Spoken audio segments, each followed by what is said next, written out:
Hello everyone and welcome back to my kitchen. Today we're going to be making homemade carnitas.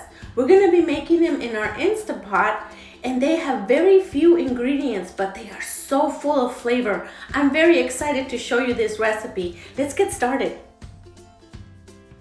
We're going to need 5 pounds of pork shoulder or pork butt. I like to use the shoulder because it has the bone in the middle and it gives it extra flavor when you cook it. We're going to start out by cutting our meat into little strips like this. Then we're going to cut it into smaller pieces.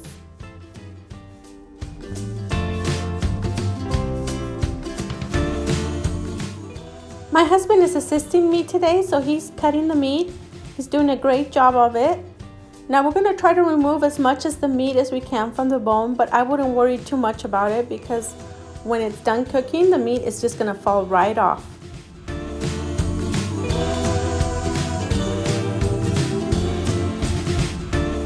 Now that he's done cutting the meat, we're going to season our meat.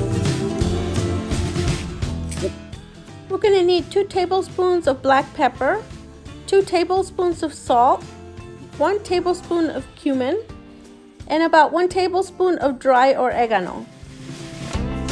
Now we're going to take our seasonings and we're going to pour it over the meat. Start off with the oregano, then the other 3 spices.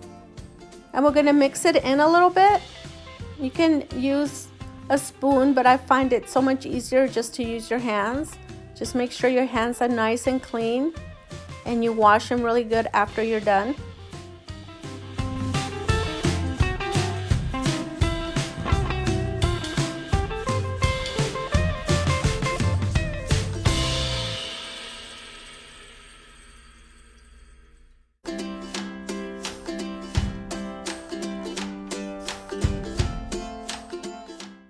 Now we're going to add 2 tablespoons of olive oil. This is so the seasoning can stick to the meat. And then we're going to mix it in really well. Now before adding the seasonings, you can add the olive oil and just mix it in at the beginning if you prefer.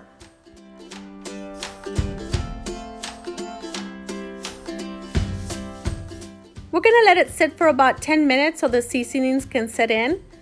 Meanwhile, we're going to warm up our Insta Pot.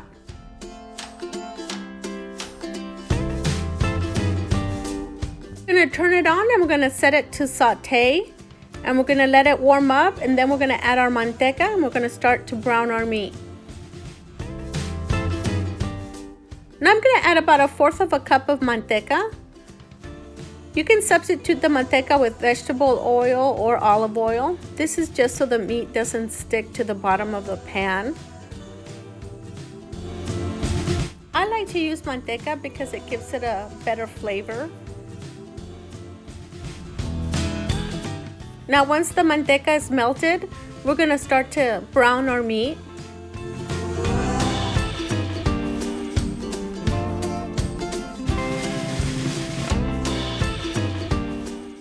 We're going to add in a little bit at a time, enough to cover the bottom of the pot. And once that is lightly brown, we're going to remove it. And we're going to continue with the rest of the meat until we're all done.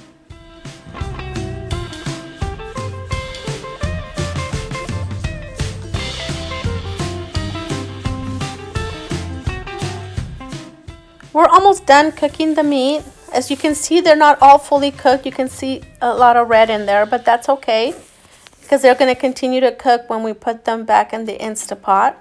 Now I'm also going to saute the bone for a little bit and then remove it. Now I'm going to add 1/2 cup of fresh squeezed orange juice.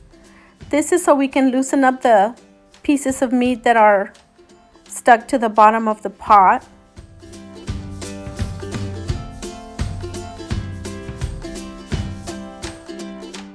I'm going to add 1 chopped onion and about 4 minced garlic cloves, and we're going to mix it and let it saute for about a minute or so.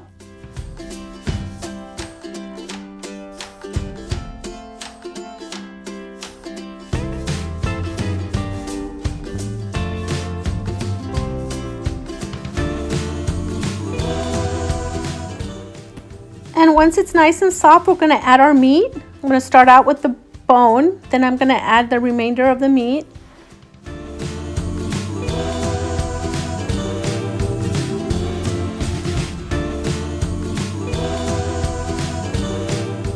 Now that our meat is all in there, we're going to add 2 cups of Dr. Pepper.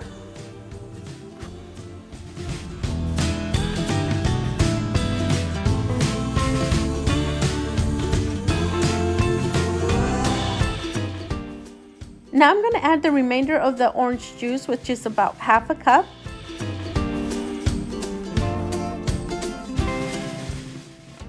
We're also going to add 2 to 3 bay leaves and 2 fresh squeezed limes.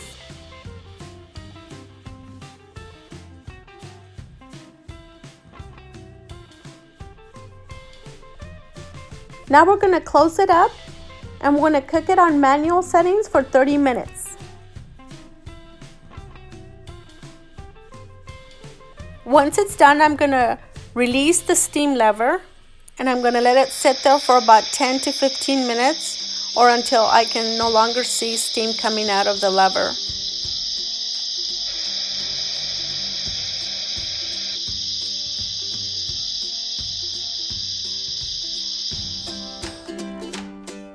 Now that all the steam is released, I'm going to remove the lid, but be very careful because it could still be very hot. This looks and smells amazing. I wish you could smell this.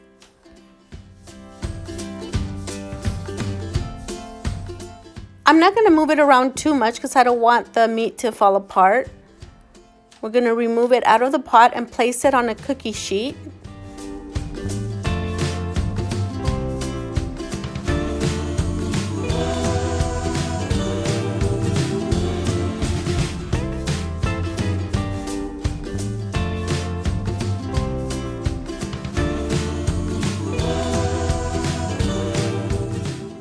We're going to have the meat cover the entire cookie sheet, and look at the bone. There is no meat left on the bone, and whatever's on there is just like falling off. We're going to remove the bone once we have all the meat off. Now we're going to broil it in the oven for about 10 minutes at 400 degrees. After I placed it in the oven, I took it out once to move the meat around.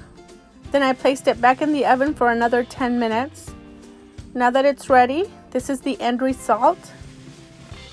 They all look nice and crispy, which is what we want.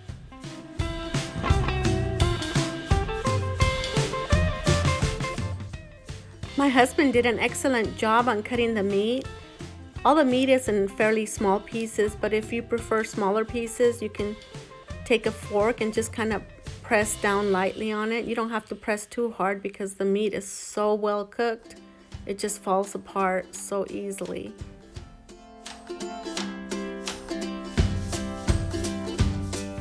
While our meat was cooking, I made a batch of fresh homemade corn tortillas, and we also cut our cilantro and onion and made a batch of fresh salsa.